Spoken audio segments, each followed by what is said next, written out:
Whether you're cooking in the style of Central America or the Middle East, if you've got stuff like this, you're going to make stuffed potatoes or vegetables, and it's going to look something like this. I started by slicing my potatoes and squash in quarter-inch slices, and then I'm going to steam them lightly just to soften them up a little bit before I build them. I'm going to use chicken for my stuffing with some cilantro and green onions chopped in.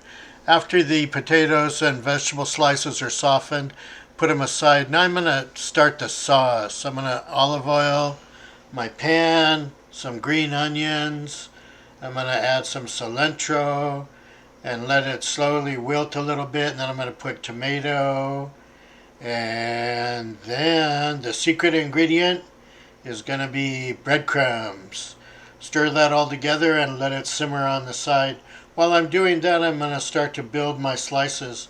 You want to rub them in corn flour, put the stuffing inside, put the lid on top, roll the whole thing in corn flour, and then dip it in a batter. I made mine with 2 eggs and some more cornstarch, and it makes a wonderful crispy batter.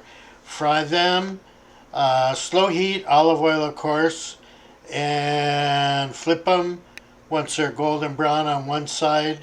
Once they're done, put them in the oven to stay warm and continue to cook. They're going to need to cook a little bit more.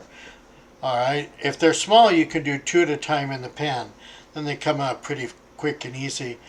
Here they are all finished up, and I'm ready to build. But first I'm going to have a glass of wine. Sounds like the right thing to do.